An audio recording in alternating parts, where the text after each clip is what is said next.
2015, December 5th, 2 p.m. A boy could be seen sitting next to another male. The boy on the right, Matthew, has pale skin, green eyes, and black wavy hair. He is 21. The boy on the left, Josh, has light, tan skin with curly ginger hair and blue eyes. He was 22, just a year older than Matthew. The two talked about random things, but soon Josh stood up, grabbing the camera. "Well, look who walked into the room," he said as he pointed the camera at a short female walking into the room. She looked to be the same age as Matthew. The girl had long blonde hair, pale skin, and blue eyes. Her name was Crystal. Crystal smiled, sticking her tongue out. 2015, December 6th, 8 a.m. Josh was walking up to Matthew, who was sitting on a bench at the park they were at.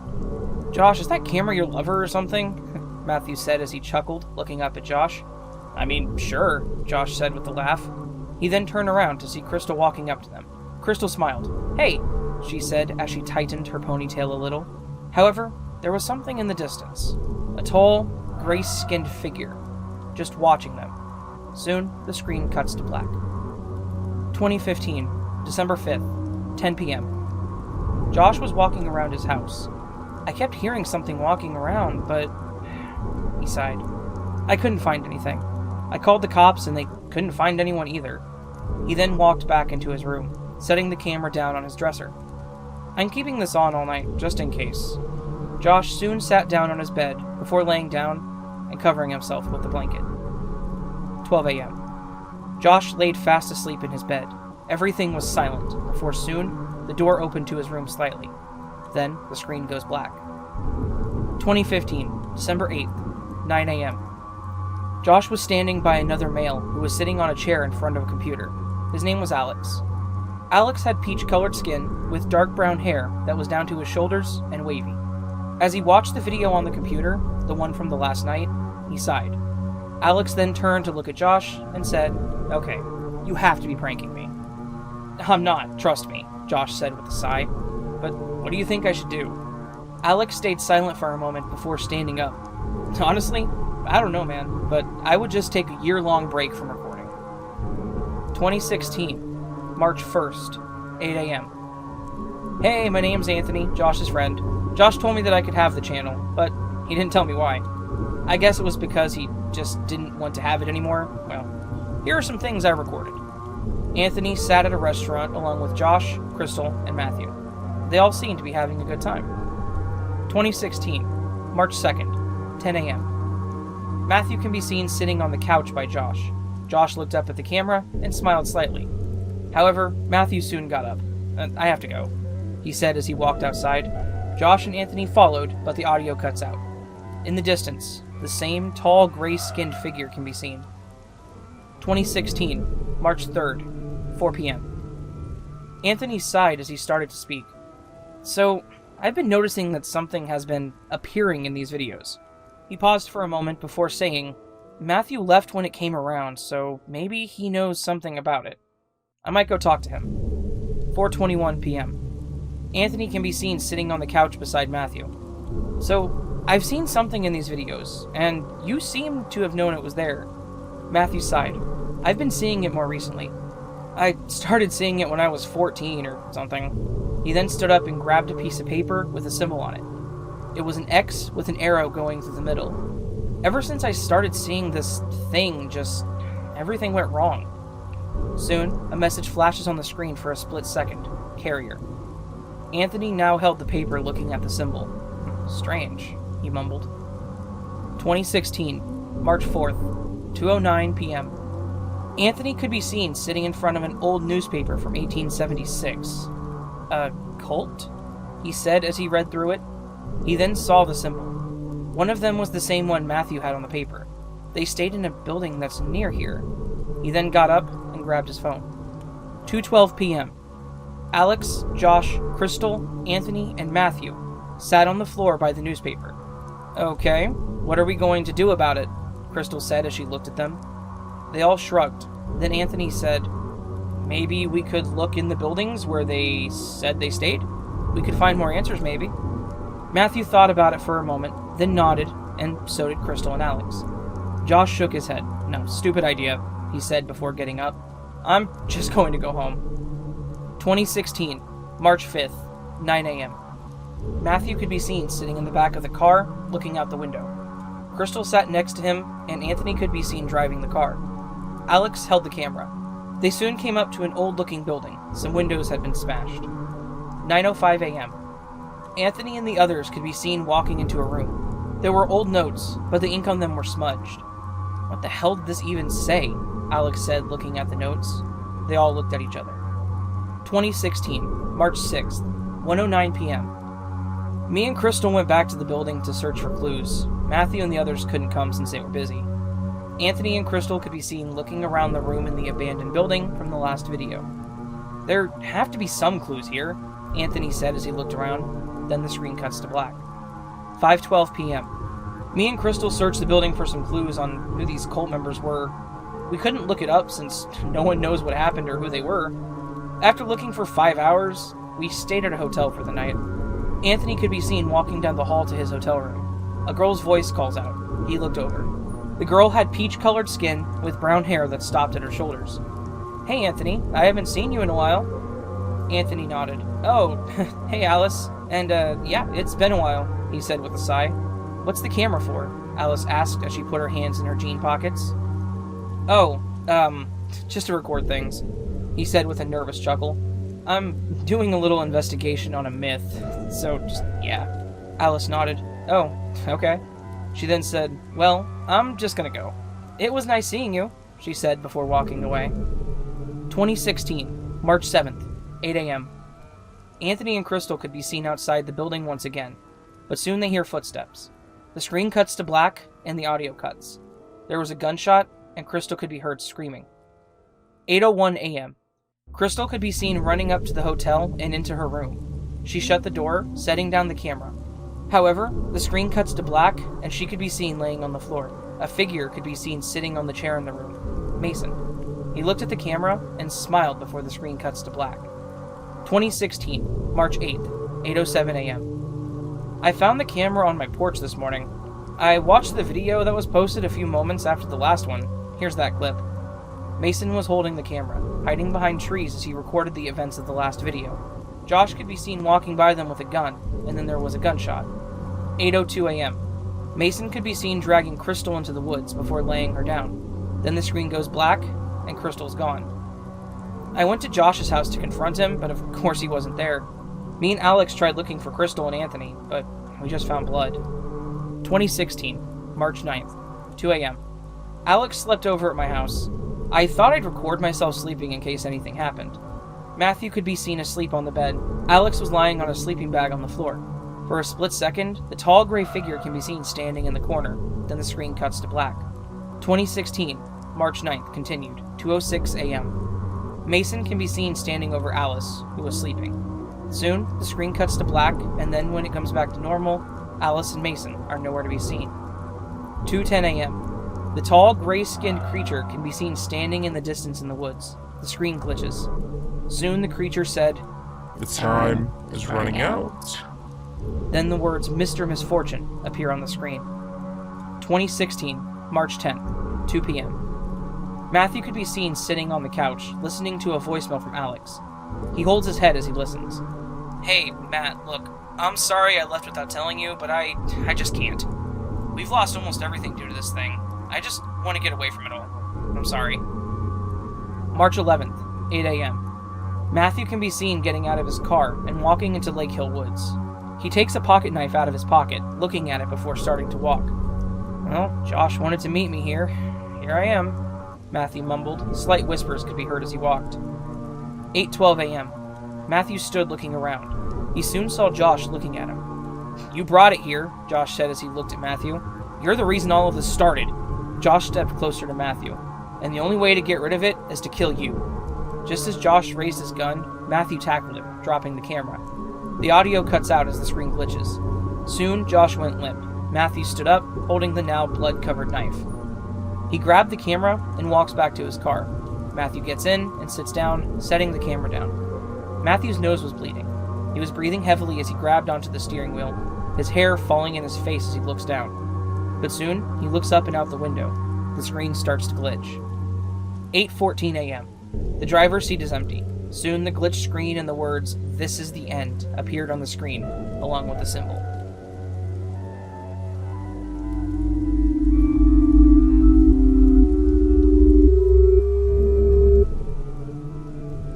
March 2nd, 2009. A person was seen running through the woods, breathing heavily as they ran. They soon came up to an old-looking shack. The person looked around before taking a book out of their backpack. They looked at it, then looked around once again. 5:43 p.m. The person seemed to be walking back out of the woods. Soon the person starts running. The screen cuts to black before going back to normal. They set the camera down and sat down by a tree, breathing heavily. They seemed to be a female, but her face could not be seen. She picked the camera up, showing her face. She had a narrow facial structure and pale green eyes. She looked around, mumbling, "No, no, no, no, no, no." She then got up and started to run. End of video. April 1st, 2016. I'm Ray Anderson, and in this channel, me and my friend Eric try our best to find the truth about mysteries and urban legends. The brown-haired boy said, as he leaned back in his seat. The boy next to him waved and said, "Hello, fellow people, I'm Eric." Eric was a tall male, standing 2 inches taller than his friend Ray. The boy also had pale skin and black hair that was short and curly. Ray cleared his throat. "Yeah, Eric is the fucking giant," he said, with a playful tone before being placed in a headlock by Eric. Ray laughed, slipping his way out of the headlock. Eric smiled and ruffled his friend's hair before looking back at the camera. But, in all seriousness, we wanted to find out the truth about this weird-ass creature named Mr. Misfortune. "Yeah," Ray said, nodding in agreement. "Well, we know that whatever this thing is, it seems unreal." Eric pulled out a notebook. "We took some notes on what we found out about it. Apparently it causes a lot of bad luck, and it keeps getting worse and worse until someone dies or goes missing. The story of this thing is that he was a normal guy in the 1800s with 3 brothers. I don't know. His name was Henry, from what we read. One was 12, the other was 19. The 19-year-old died from his own colt, apparently. The 12-year-old was sick. So Henry made a deal with the devil in these woods. Disappeared the next week," Eric said, looking up at the camera. Ray nodded and cleared his throat before adjusting his hat. "We're just here to see if it's true, and we wanted to document it." Eric looked at Ray and then back at the camera. "Even though it may be easy or hard to prove." He continued. "So tomorrow we're going to spend the night in the woods. Lake Hill Woods, specifically. That's where people say this creature lives." Eric sighed. "Well, we'll see you tomorrow." End of video. April 2nd, 2016. "So we made it to the woods, guys. Ray is setting up the tent with our friend Liz, who we brought along," Eric said, pointing the camera at a tan girl with short ginger hair and freckles. She smiled a bit, hiding her face. Ray looked over and smiled before finishing the tent. 5:20 p.m. Ray sat down on one of the chairs they brought next to Eric. "Liz, do you think we'll actually see something?" Ray asked. The 2 boys looked at Liz. Liz shrugged, moving her hair behind her ear. "I don't think so," she said with a shrug. Ray nodded in agreement. He didn't believe the monster existed. Eric nodded. 11:09 p.m.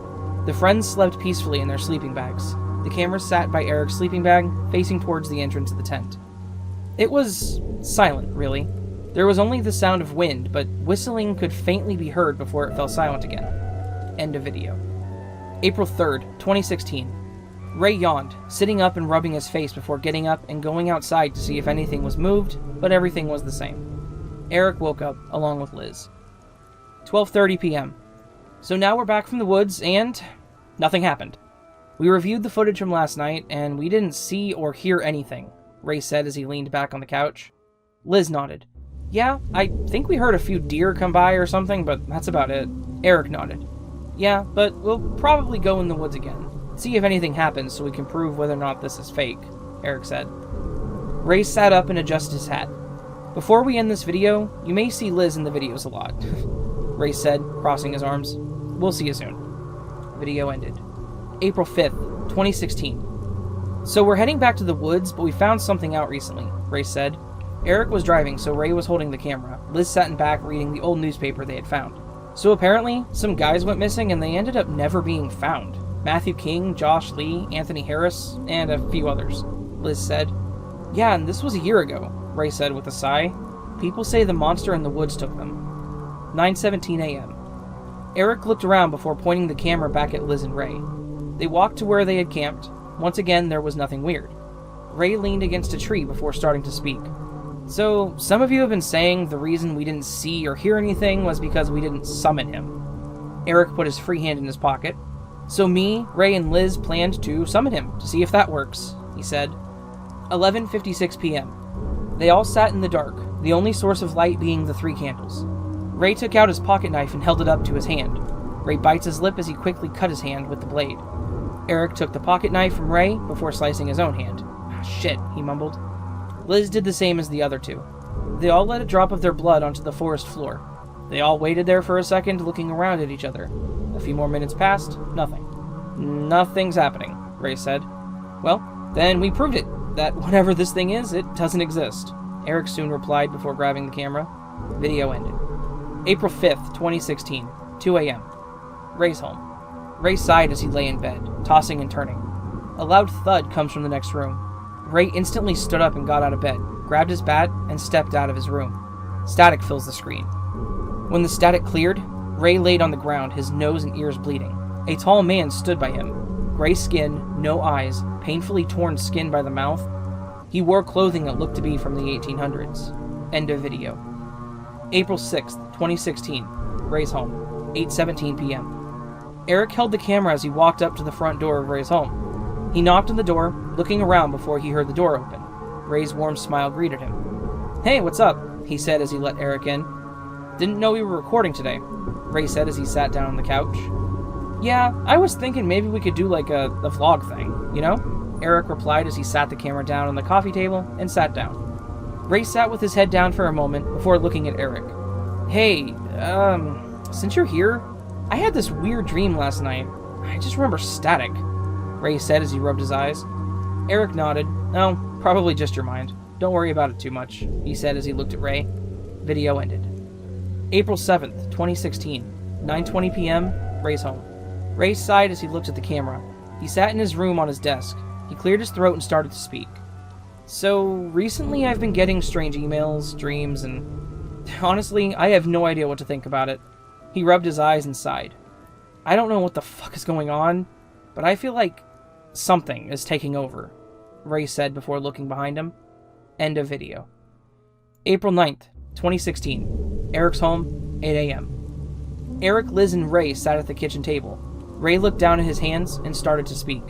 "We wanted to say something, and it's been bugging us," the male said as he looked at the camera. Eric sighed before speaking. "Someone named Anna has been sending us these emails, and we found a video on the channel that we didn't post. We think that girl might be Anna." Liz nodded in agreement as she moved her hair behind her ears. "It's honestly starting to freak us out." She looked at the camera. End of video. April 9th, 2016. Ray's home, 2 a.m. No help. You were trapped. Flashed on the screen as Ray slept on his bed, tossing and turning. 9:08 a.m. Ray sits on the couch next to Adrian and Eric. "Okay, so we recently got another email from Anna. She said she'd meet up with us and explain everything. So, yeah, see you guys when we get there." 9:10 a.m. Eric, Adrian, and Ray get out of the car. They were at the park. "I think that's her," Ray said as he pointed toward the girl sitting at the picnic table. 9:12 a.m. "I don't want to sound demanding, but why do you keep sending us emails?" Ray asked. The camera was sat on the table, her face not being shown. Anna was hesitant, but soon said, "To warn you. Look, it took my friends a year ago, and I don't want the same thing to happen to you." Adrian looked at the others, then at Anna. "Okay, but how did one of your videos get on our channel?" he asked. "What?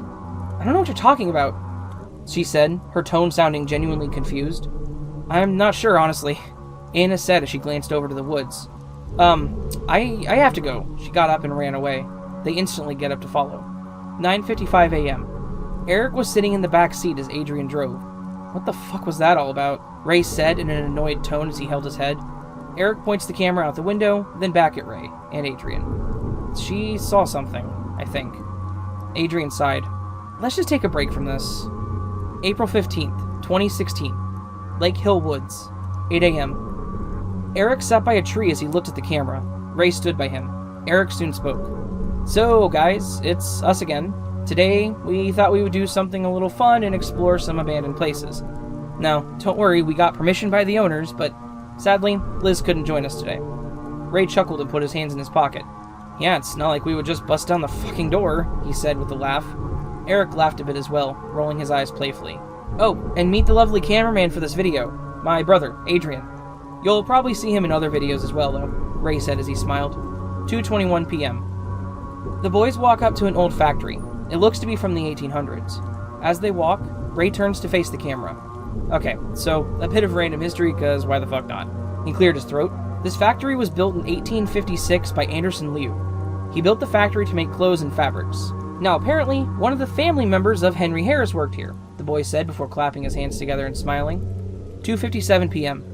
The boys walked through the old building, looking at the old broken down machines, but a sudden thud made them turn and look at one of the corners. That tall, gray-skinned creature stood there, looking at them with a grin. The camera glitched, and only the boys running could be heard. End of video. April 16th, 2016, Eric's house, 5 p.m. Ray stood by a wall leaning back against it as the other two boys, Eric and Adrian, sat by the kitchen table. Adrian was short, dark brown hair, and pale skin that was slightly tan. Eric cleared his throat and sighed. Okay, so if that was someone pranking us in the last video, we did not appreciate it, so stop, Eric said with anger in his voice, looking at the camera.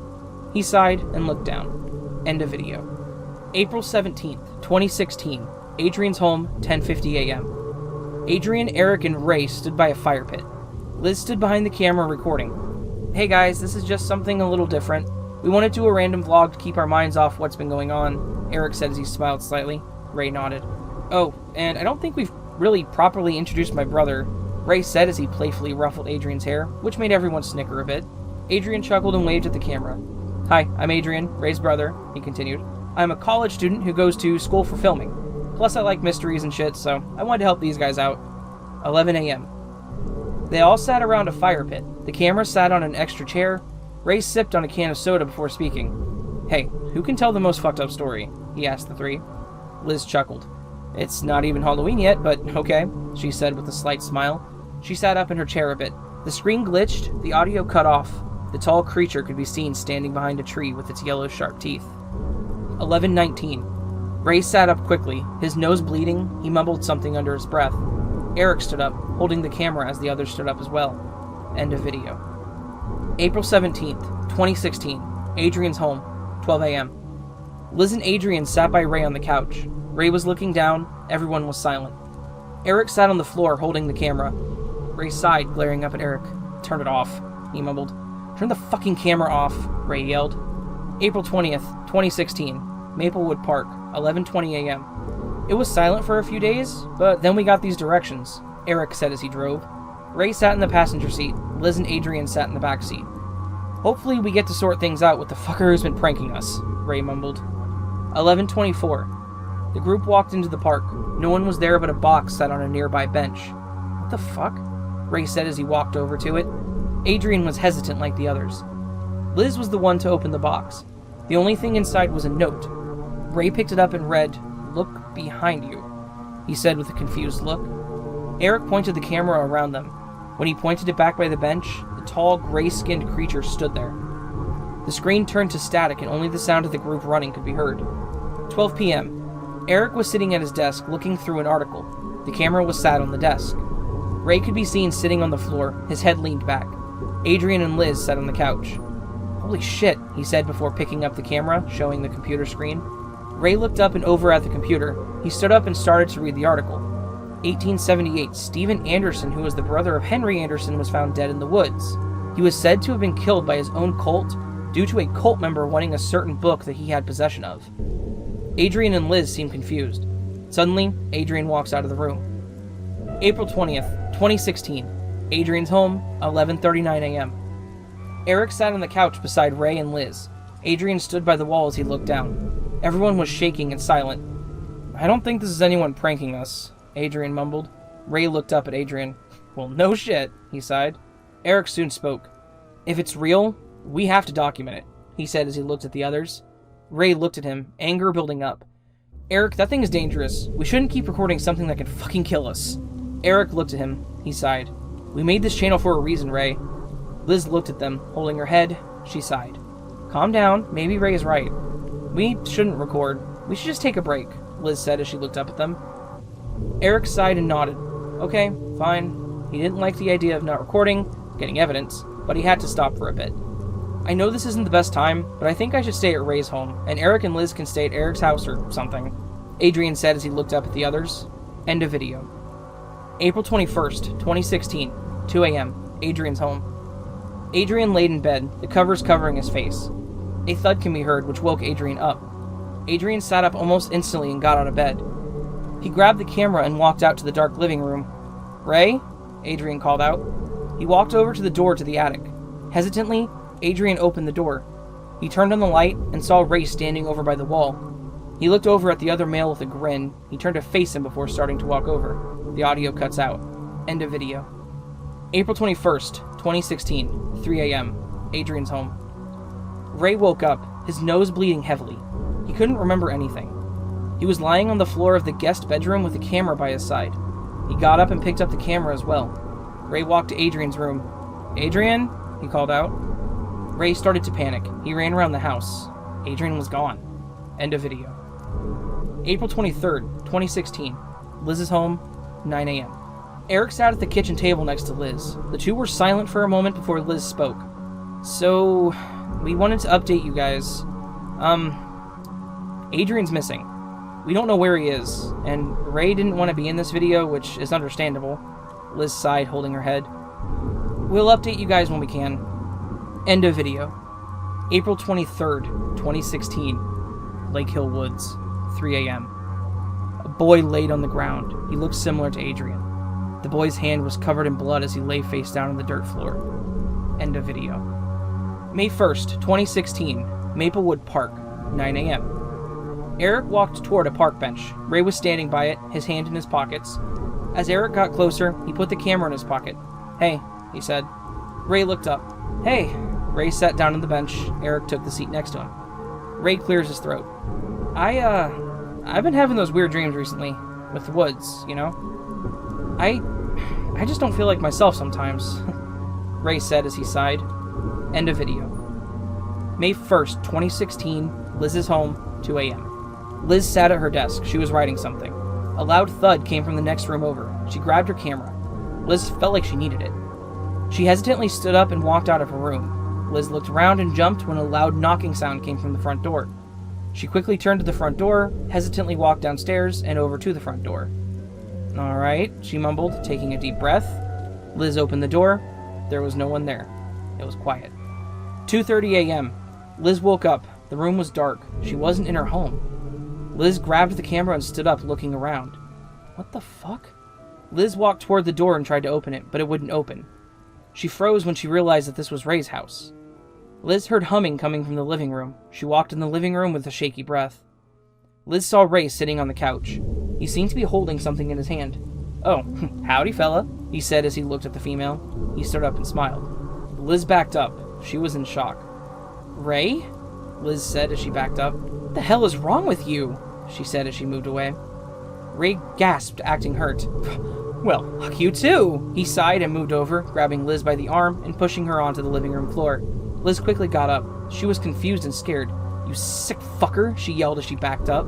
Ray looked at her, looking at his knife. "I haven't lost my mind like you did, Liz." Ray moved closer, smiling. "You were put in the hospital. Said you saw things. People thought you were fucking crazy," he said with a smile as he looked at her. Liz was shaking. She dropped the camera and held her head. The screen glitched again, only showing static for a moment before going back to normal, but Liz wasn't there. Only a pool of blood. End of video. May 4th, 2016. Eric's home, 2:09 a.m. Eric sat in the living room holding his head. He was on the phone with someone. "Okay, bye," Eric said as he hung up. 2:13. Eric sat on the couch looking down at his hands before speaking. I just got a call. Liz is gone." He started to tear up. He sighed. "Ray is also missing. I went to his house yesterday. He wasn't there, and he won't answer his calls." Video ended. May 6th, 2016. Eric's home, 12 p.m. "So, this came to my door the other day," Eric said as he looked at the package. Eric hesitantly opened it. He took out a picture of the woods and a piece of paper. It was a map. "What?" Eric mumbled. He took out a little note. "Hello, buddy. I need a favor. Remember that book? The Ted guy's book? Find it, then find me. Oh, and pack up on water. Don't let him catch you. Sincerely, Ray." Eric looked up and sighed. He held his head. He knew he had no choice. End of video. May 5th, 2016, Lake Hill Woods, 7:34 a.m. Eric grabbed his bag from the car, holding the camera in one hand. He took out the map. Alright, let's get this fucking over with, he mumbled to himself. Eric started to walk down the path, occasionally looking at the map. He thought he heard something walking around in the bushes. He shook his head and continued walking. 8 a.m. Eric looked around, getting more paranoid by the second. He thought he heard a gunshot, which made him freeze. Just then, he got a text. Continue going. Don't pay attention to the hallucinations. Eric sighed and kept going. His legs were killing him. He looked around before glancing down at his phone, getting another text. Find the book. This is going to take me hours, he mumbled. Eric set his camera down, taking out a water bottle and opening it to drink some. He put the water back. Just as he picked the camera up, the tall, gray-skinned creature stood in front of him. Eric ran as fast as he could away from the creature. Look near an old shack. 8:30 a.m. Eric came up to an old home that looked like a rundown shack. He looked around as he walked closer. He peered inside the shack. All there was a broken stool and old candles. What the fuck? He mumbled before walking around the place. The screen started to glitch as he walked over to a spot a bit away from the shack. He started digging with his bare hands. The screen cuts to black. Eric sighed as he held an old book in his hands. Soon, whispers could be heard. Eric grabbed the camera and stood up. 8:56 a.m. Eric saw a house up ahead. Oh, fucking finally, he mumbled as he made his way over to the cabin. Just as he was about to knock, he was pulled in. Ray locked the door and looked over. Eric stepped back. Ray, what? He was cut off.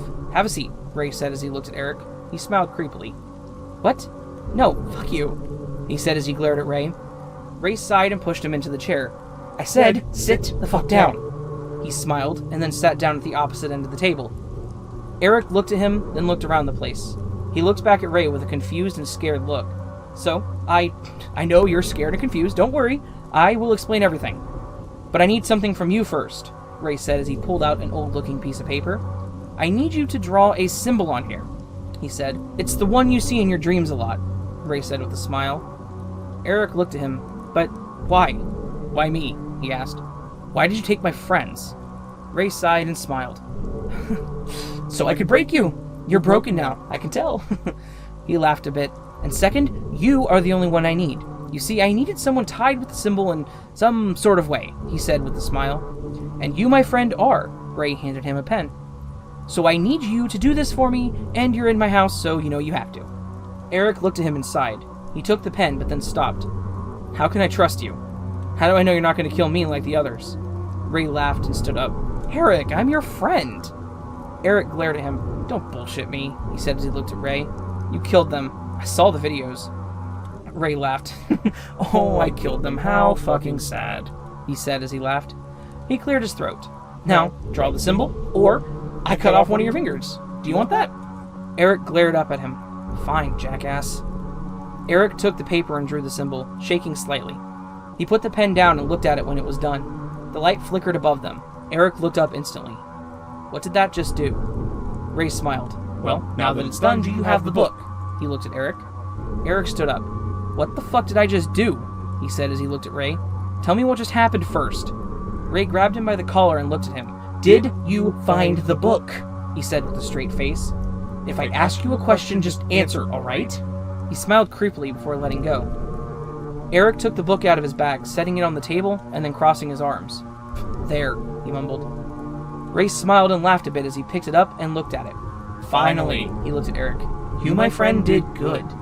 He then looked at the old piece of paper that Eric drew the symbol on and put it in the last page of the book. He smiled as the lights flickered some more. End of video. May 5th. Eric woke up on the floor. He coughed a bit before sitting up and grabbing the camera. The house was dark, but he heard music from upstairs. Eric tried to open the door, but it wouldn't open. He punched the door. Fuck! Eric yelled before looking upstairs. He hesitantly then made his way up. The screen turned red for a second before going back to normal as Eric opened the door. Ray looked up and shut the music off. He got up and walked towards Eric. Eric, where have you been? I was worried, he said as he hugged him. Eric pushed Ray away and looked at him. I know you're not him, Eric said, shaking. Ray chuckled and smiled. You actually are smart. He crossed his arms and looked at the mail. But you're shaking, he smiled. Oh, you're scared. Eric glared at Ray as he stood there. What does all this mean? What does the book and that symbol mean? Eric said with a shaky voice. Ray smiled as he started to talk. Power, Eric. That symbol means power, and the book has all the information on the symbols in it. Ray continued. That's why I wanted it. He sighed, picking up a knife he had on the table. Eric looked at him, starting to back up. He soon tried to run out of the room, only to be grabbed and pushed onto the floor. As soon as he hit the ground, the footage lagged, but the audio stayed unaffected. Eric sat up and the footage went back to normal. Ray shook his head. Well, that was rude. I wasn't done talking, he said as he crossed his arms. Eric looked up at him and sighed. Why do you want that power? Ray smiled as he then said, to stay around. He cleared his throat. You see, way back in the 1800s, I was in this cult, and this jackass leader, whose name was Steven, had this book. I wanted that book, so I killed him, but at that point he had hidden the book. Ray smiled and looked at the knife, then at Eric. So I needed you to find it. I would have, but life's a bitch, Ray said before pulling Eric up. Eric looked at him and backed up, shaking. Just let me go home, he said quietly. Ray looked at him and chuckled. You want to go home? I can help you with that, he said before pushing Eric out of the room. The screen went black. May 6th, 2016. Eric's home. 9:59 a.m. Eric sat on his bed. His camera sat on the dresser. He grabbed his suitcase but got a text on his phone. He then grabbed the camera. You can't leave town, Eric. I'm not listening, he said as he started to pack. He set his camera down on the bed. 10:40 a.m. Eric sat at the kitchen table, an annoyed look on his face. Okay, so this asshole slashed my tires and I keep getting these nosebleeds. I don't even think I can leave because Mr. Misfortune fuckface is always watching me, Eric sighed. I just don't know what to do. Eric looked at the camera as blood started dripping from his nose. End of video.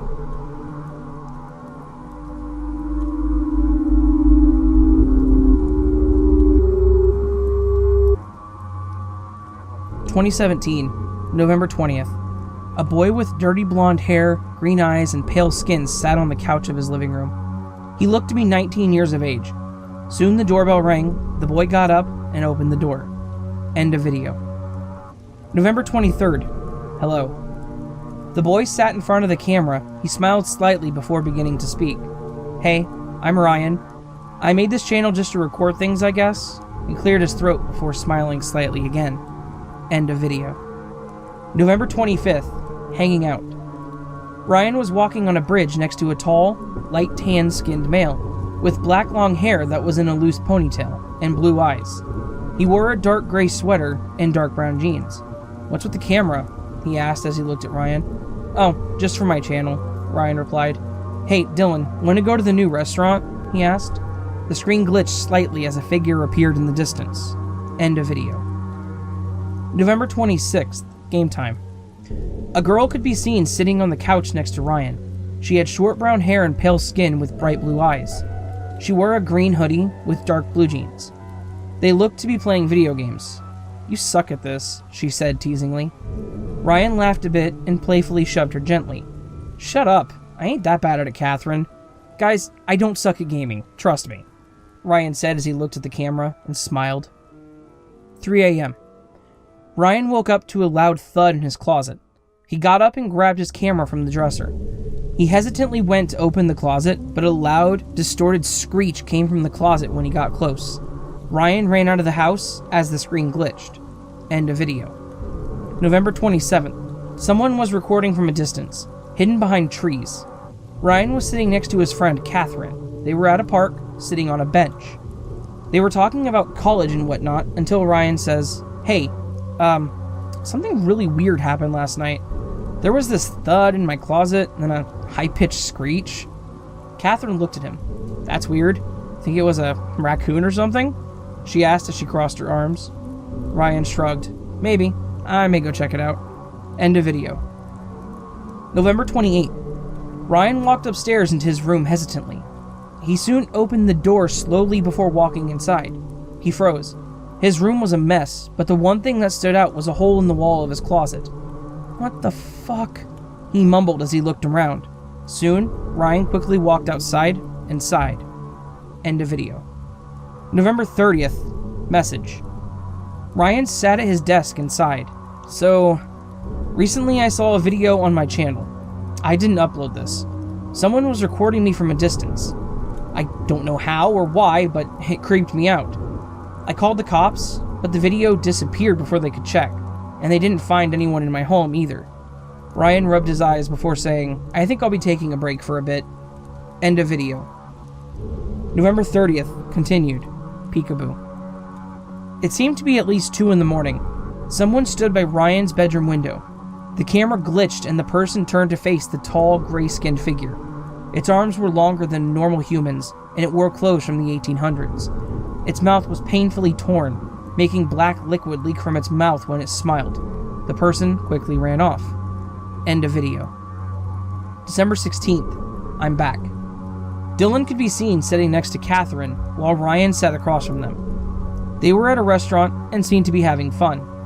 2 p.m. Someone recorded in the distance. Ryan waved bye to his friends as they walked toward their cars. Ryan then went in his car and drove off. End of video. December 17th. Exploring Lake Hill Woods. Ryan was walking beside Catherine in the woods. Hey, Ryan. So, like back in the 1800s, there used to be a cult here, she said as she smirked at Ryan. Ryan rolled his eyes playfully. Well, I wouldn't doubt it. But Ryan stopped, and so did Catherine. In the distance, they could see a figure. The lenses of his glasses were completely white. They couldn't see what he looked like other than that he had glasses. He smiled and ran. Hey, Ryan yelled before running after him, but he soon lost the boy. What the fuck? End of video. December 18th. New message. Someone could be seen standing in the distance. It was the same boy from earlier.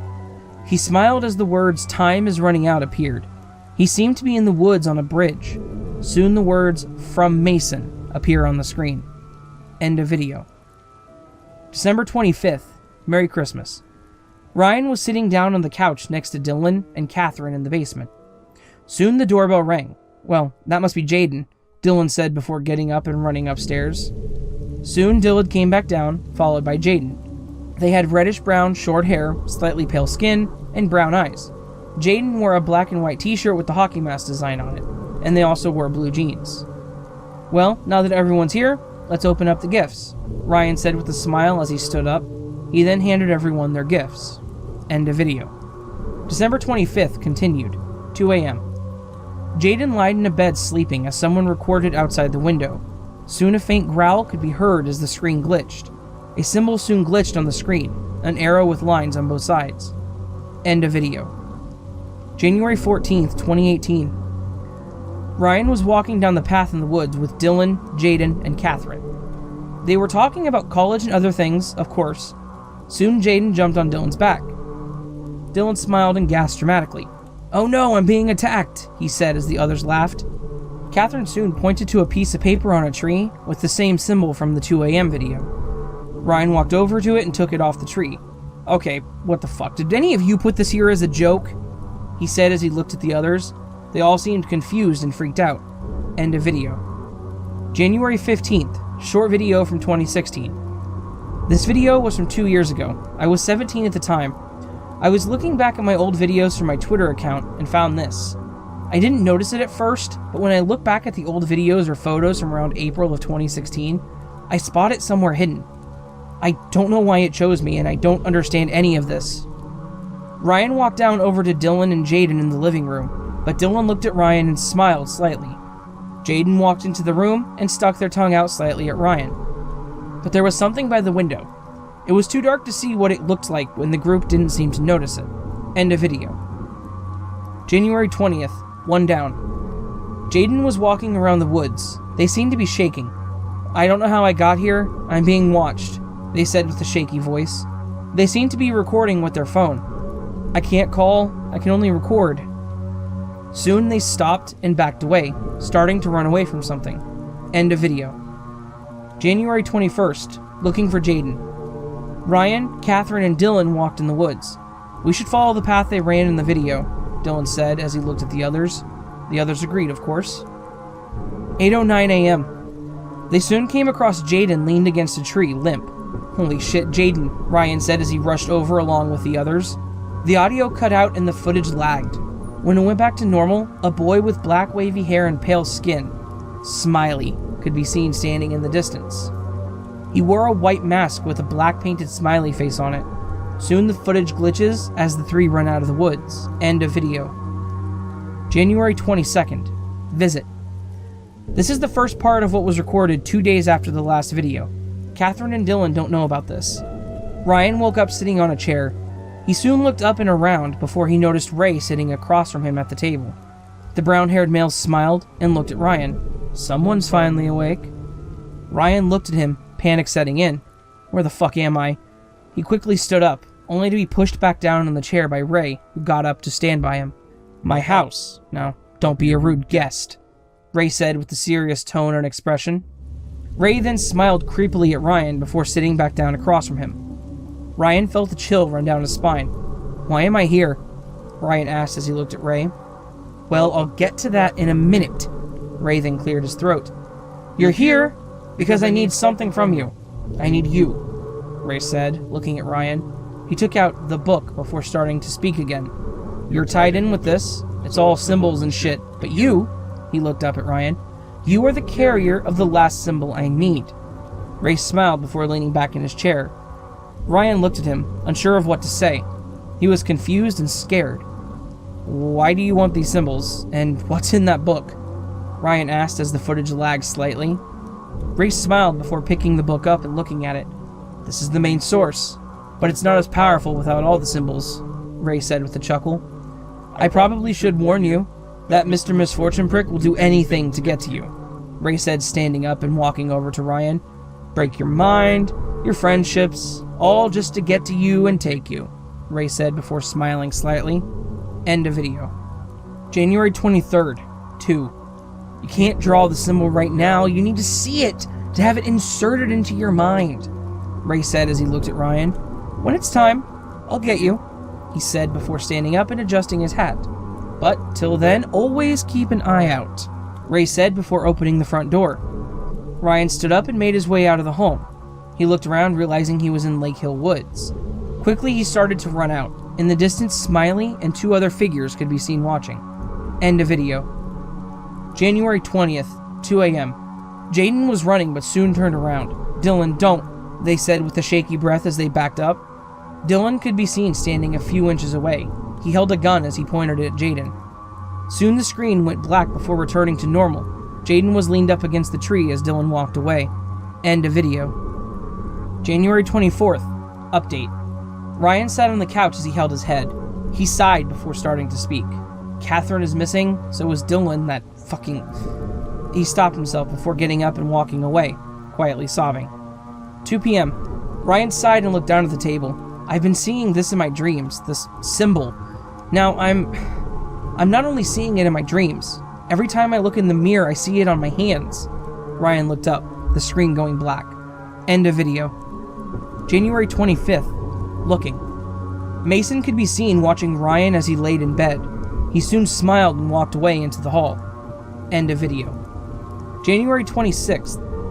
Ryan was drinking a cup of water in the kitchen while looking out the window. However, he soon saw Dylan walk upstairs with his head down. Ryan ran after. The screen glitches ever so slightly as he did. Dylan stood at the end of the hall, pointing his gun at Ryan. This is all your fault, Ryan. You couldn't stop fucking recording and now look what happened. Are you happy? Dylan said as he glared at Ryan. He soon held his head and looked down. Ryan took this chance to quickly run at Dylan, knocking him to the ground. The screen soon went black. Soon the screen went back to normal, showing Ryan sitting next to Dylan's body, his arm bleeding since the bullet grazed his arm. End of video. January 27th.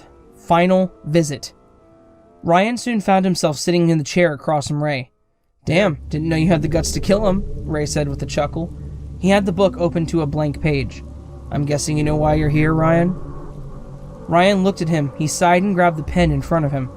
How can I trust you? He said as he looked at Ray. Ray looked at him before smiling. You can't. You can only trust yourself. But if you don't draw that symbol, you're leaving with one arm, Ray said with a blank expression before leaning back in his seat. Ryan soon grabbed the book and looked at the page before sighing and carefully drawing the symbol, an arrow with 2 lines on each side. Soon the screen glitched as Ray smiled. End of video. January 27th. Continued. Trapped. Ryan woke up in a room with a bed and whatnot. He instantly got up and tried to open the door, but to no avail. It wouldn't open. There were no windows, and Ryan soon punched the wall and started to sob quietly. End of video. January 28th. Alone. Catherine woke up in her home as someone recorded from outside her window. She seemed to be confused, not remembering where she was. Catherine looked around the room and then walked over to a photo of her, Dylan, and Ryan hanging out at the park. End of video.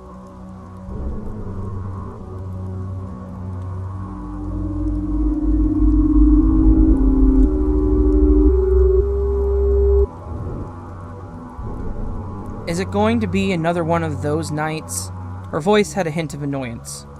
More like an absolute layer of annoyance mixed with a small bit of aggression.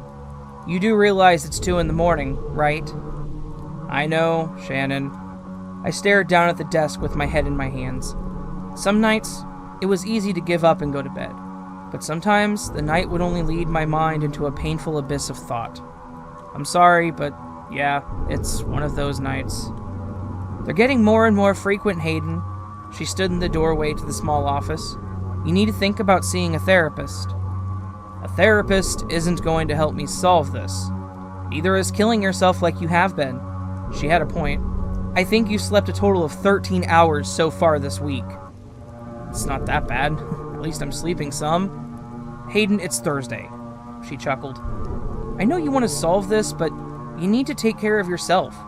If you end up keeling over from a heart attack, then who's going to find her? It's been 3 years at this point. You're the only thing keeping this case from going into a filing cabinet. 3 years, 2 months, and 6 days.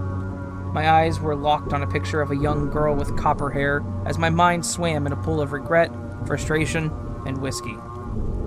Not that I've been counting or anything. Well, Shannon sighed heavily. I was hurting her as much as I was hurting myself with all this. Look, just come to bed whenever you can. I will. I dismissed her concern. Don't worry about me, dear. I'll be fine. I just need a little more time on this. I could hear her slowly turn and walk back down the hallway, then close the bedroom door behind her. The fact that she shut the door told me that she knew I wasn't going to be coming to bed that night. Like every other night, I was going to continue staring over my own notes, photographs of my niece and her friends, and then black out around 4 a.m. I'd lost count of how many times I'd done this, but I knew it was well into the triple digits. It wasn't quite as frequent at first, but it got its grip on me right around the time I lost hope Liz would be coming back.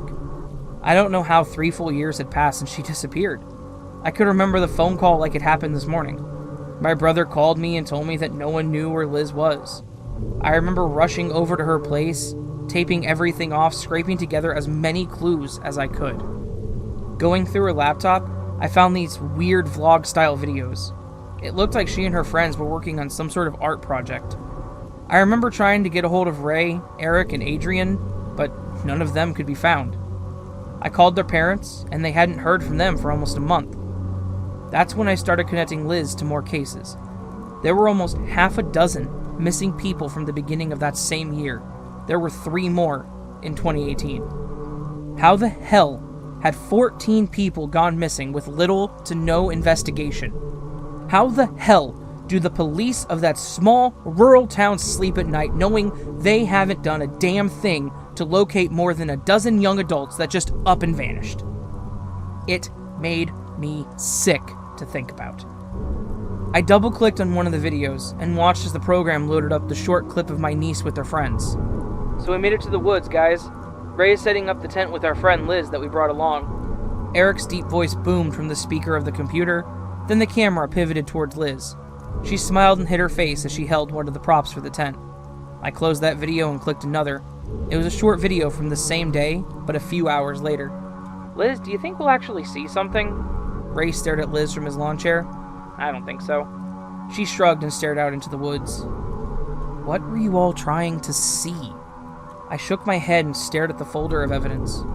There were so many clips, so many short videos of seemingly random things happening.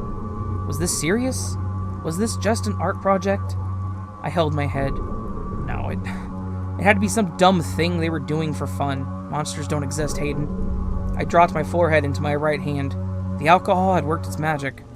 I was sitting here thinking that maybe a monster had taken my niece into the woods and killed her. I was legitimately questioning whether or not some beast from the 1800s had murdered these kids because of some pact with the devil made by some lunatic over 200 years ago.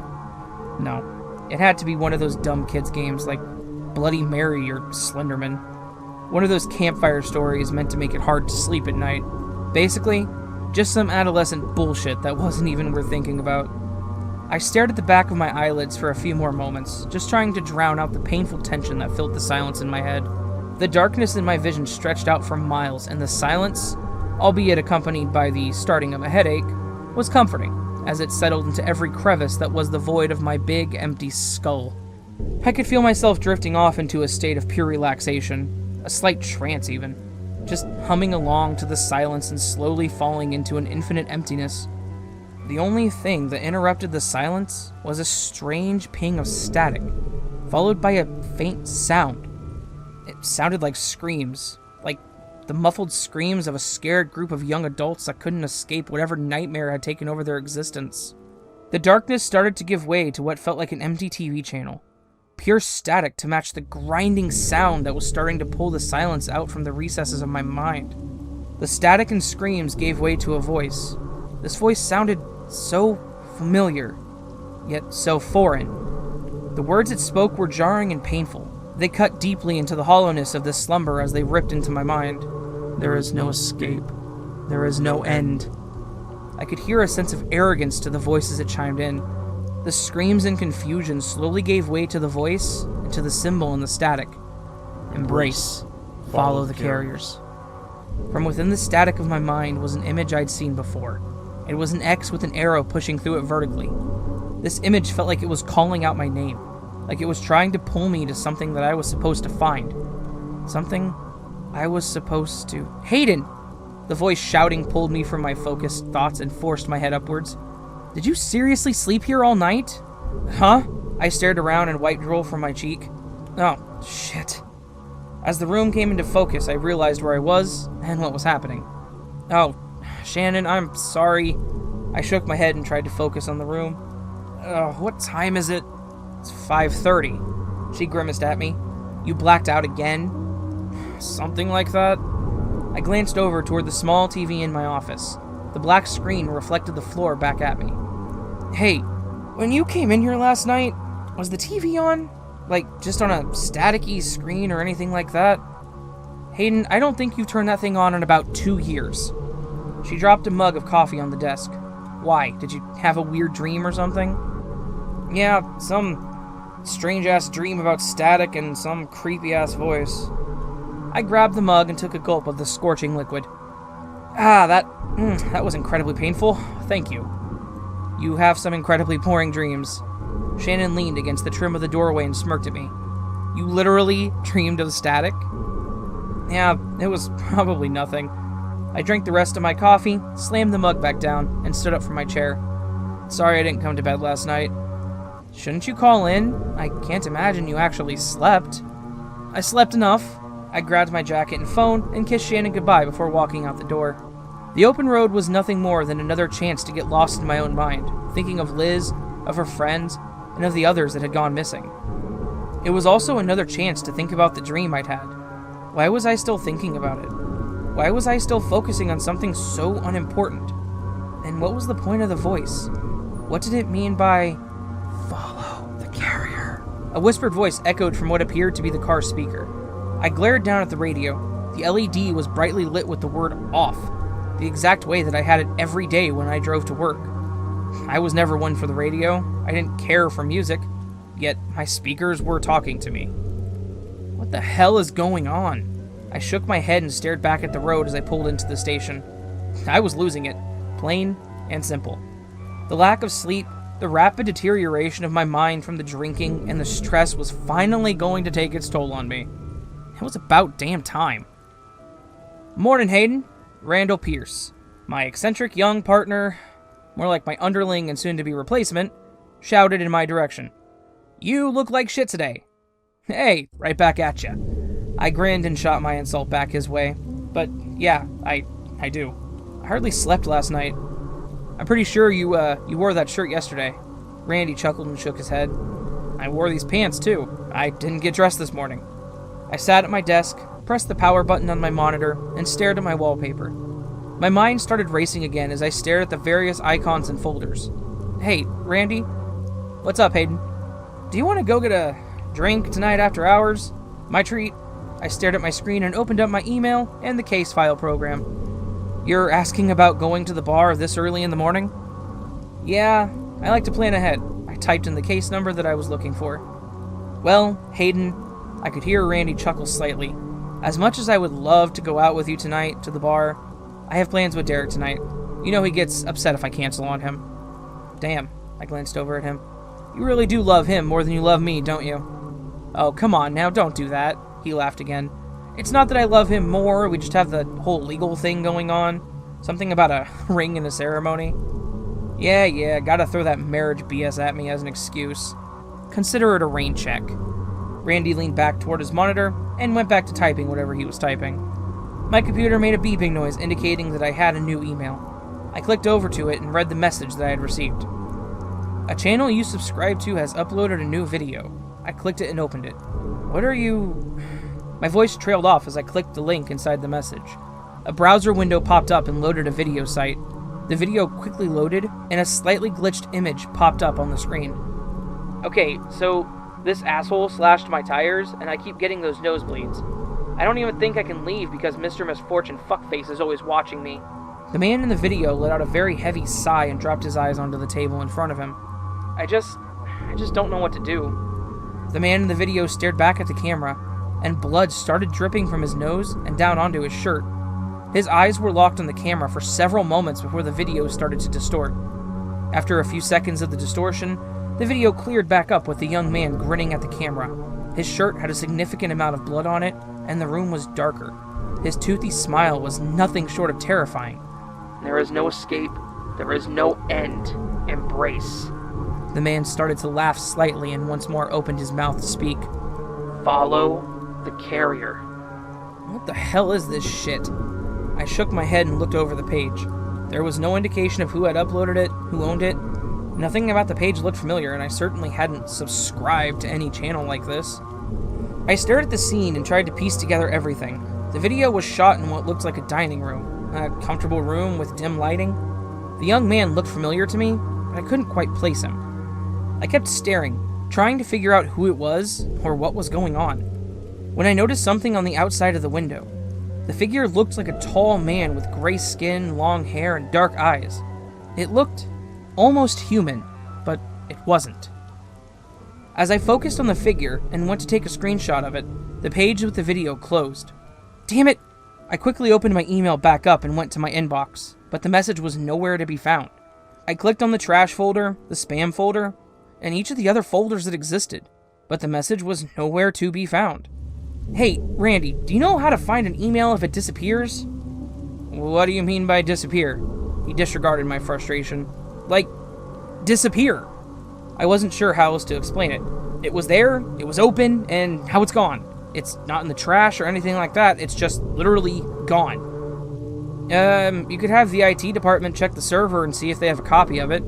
They have a retention policy of 30 days, so all messages are saved there. They could log in and forward it back into your inbox. He glanced over toward me, only to be met with the confused stare of a man that was out of sync with technology. Do you want me to ask them to do it? Could you? I have no idea what you just told me to do. I nodded slightly. Sure thing, Gramps. Randy laughed at me again. What was the email about? I don't know, it was some video or something. I closed my email and opened the case file again. I clicked through the save files of the case when I pulled up a picture of a young man.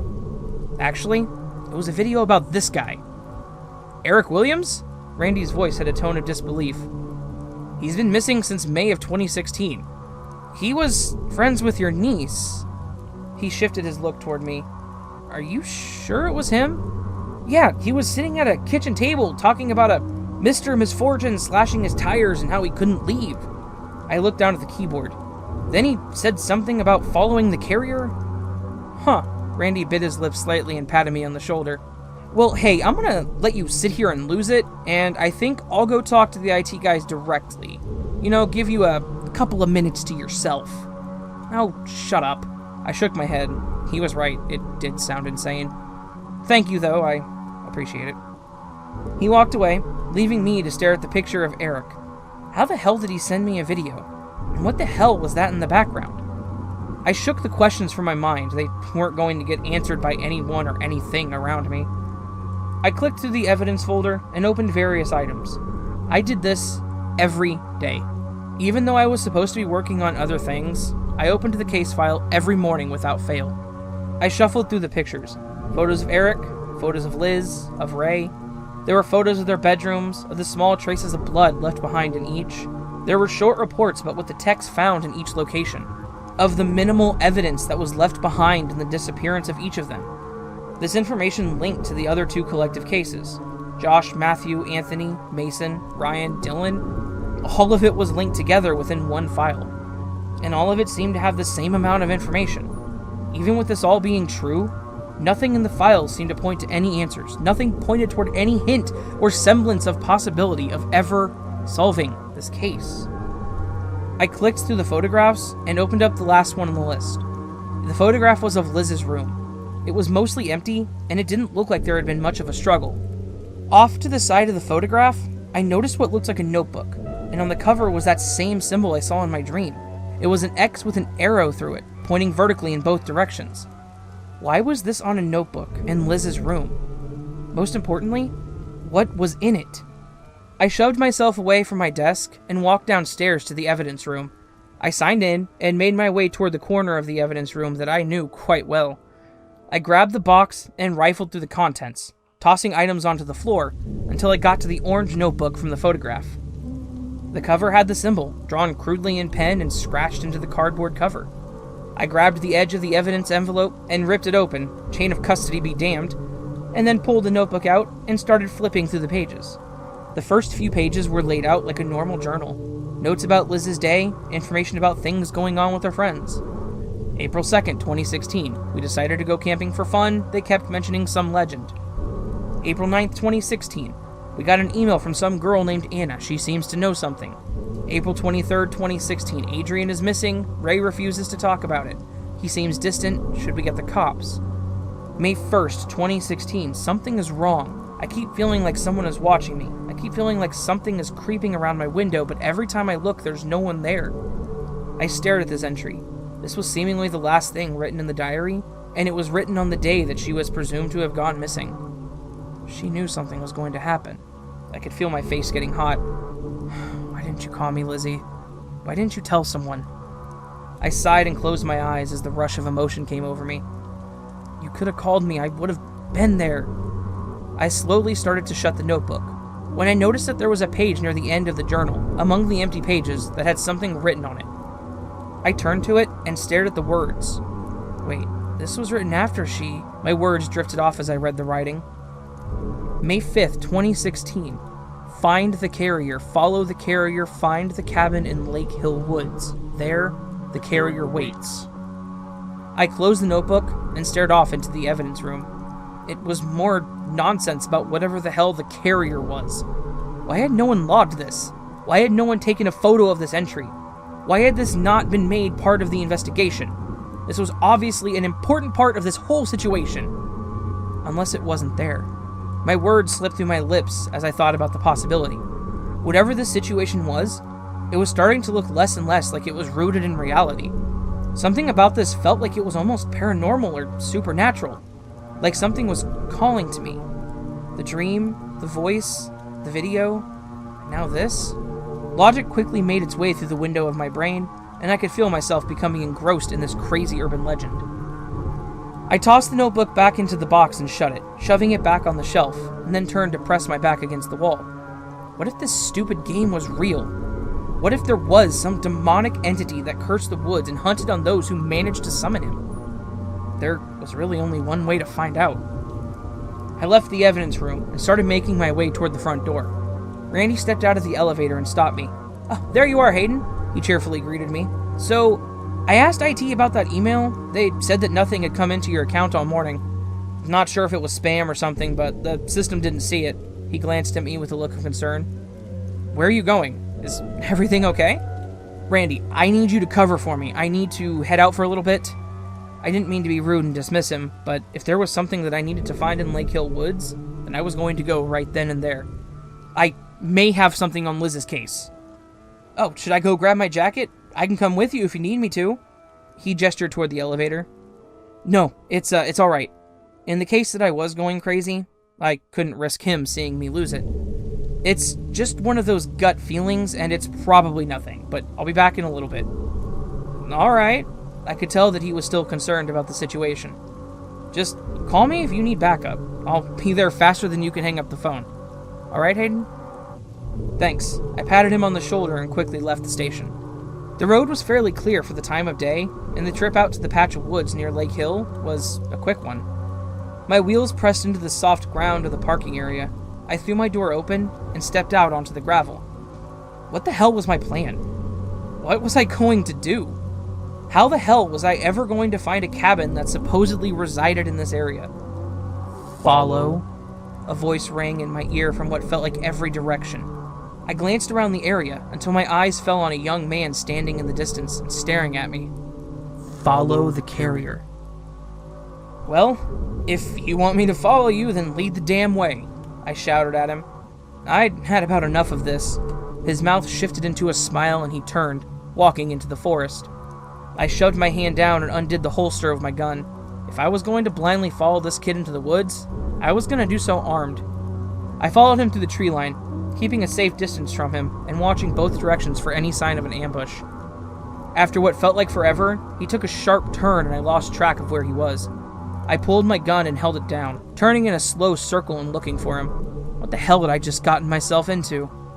You wanted me to follow you and then you disappear, I shouted out into the empty air. Where the hell did you go? I stared in the direction I saw him turn and took a step forward. My boot fell toward the ground, but was cut short by something on the ground. I looked down and noticed that there was a small gift box that had been meticulously placed. Oh, this for me? I shouted again, waiting for anything to answer. It's not going to blow up when I open it, is it? Still, no response. I knelt down and grabbed the small box, slowly pulling the lid off. The craziness of the day had me half expecting to be bitten by some exotic snake that had been coiled into the small box, but it of course did not happen. As I pulled the lid off, I saw nothing more than a small piece of paper, a note with a hastily written message. Turn around? I stared at the paper for a second, then quickly turned around, lifting my handgun, ready to take down whatever was likely to attack me. To my surprise, there was now a small cabin placed comfortably among the trees.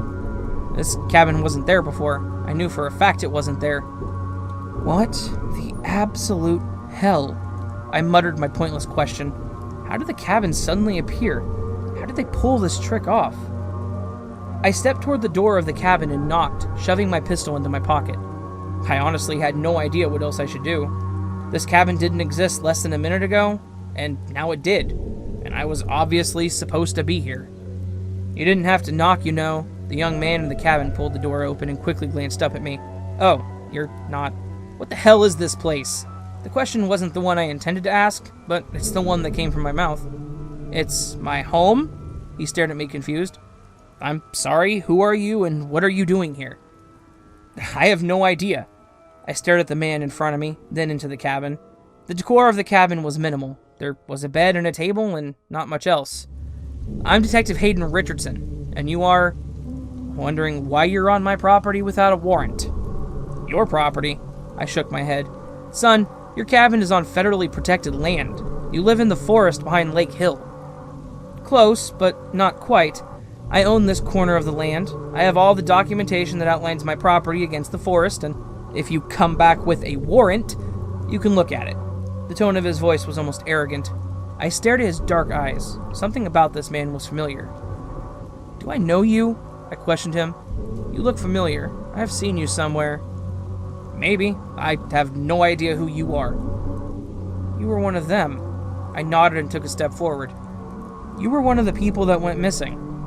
I have no idea what you're talking about, detective, and I would appreciate it if you would please take a step back and get off my doorstep. His tone became more defensive. Ray. I finally placed a name to the face. You're Ray. I pushed my way into the cabin past him. Yeah, you're one of those kids that did the whole ritual in the woods and then disappeared. Detective, get out of my house.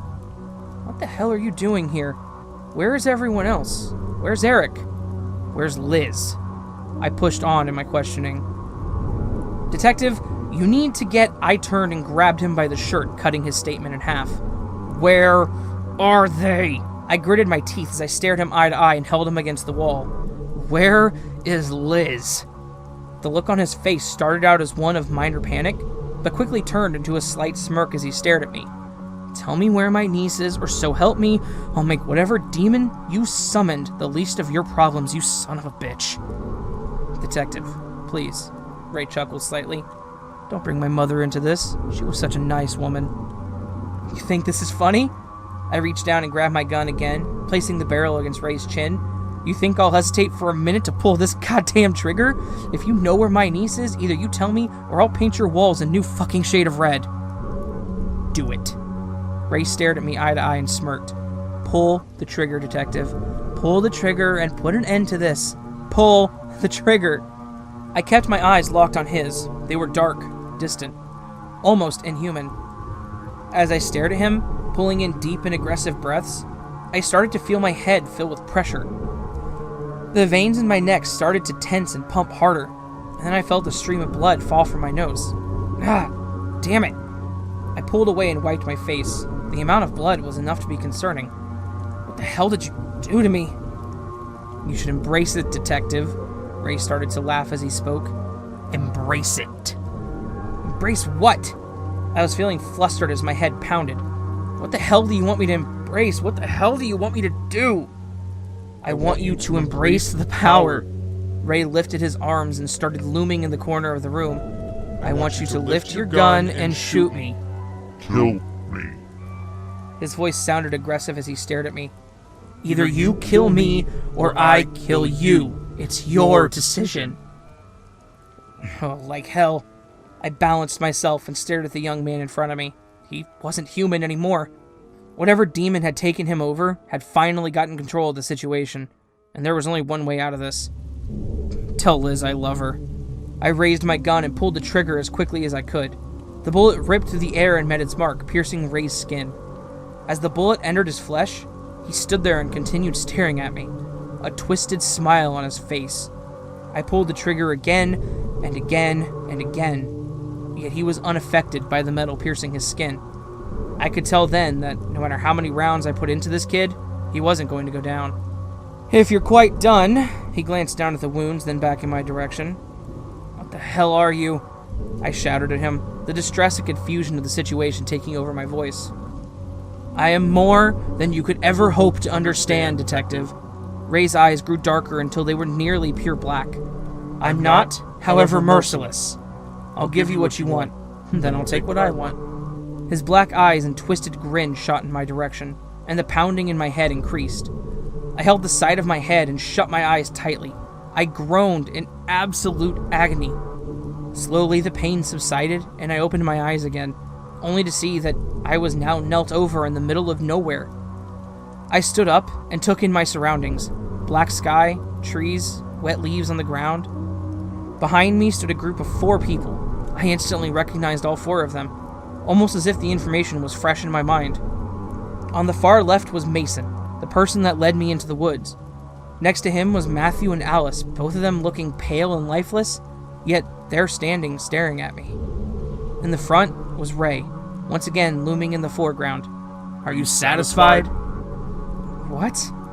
I asked, confused. Satisfied with what? You said you would give me what I wanted. Where the hell is Liz? Ray smirked again and nodded to something behind me. I slowly turned to look at what he was motioning toward. On the ground was an area with dirt piled onto it, a small stone placed near the top. No. I shook my head. No, she's not gone. I stepped toward the grave and fell to my knees. No, please tell me she's not gone. I've spent all this time trying to find her, hoping she was still alive. Please don't tell me this was all for nothing. I wouldn't say it was for nothing. Ray's voice echoed from behind me. It led you here. You now have your closure. He laughed slightly. But now it's my turn to get what I want. He stepped toward me and placed a hand on my shoulder. It's unfortunate that we had to meet under these circumstances, Hayden. But now, I think it's time for you to wake up. His words exploded in my head. once again filling the silence with a deafening static, and I could feel my heart pounding faster and faster with each beat. The pain in my skull became nothing shy of excruciating. The screeching static took over all of my senses and pulled me toward the ground. I fell unconscious, feeling the dirt of the forest floor cake onto my face as I collapsed. My eyes slowly started to open. The pounding in my head continued to dull my senses as I tried to see anything. Slowly, my vision came into focus, and I could feel what seemed to be a light carpet under my face. I blinked a couple of times at what looked to be a body in front of me. I slowly pieced together the face that was staring back in my direction, lifelessly.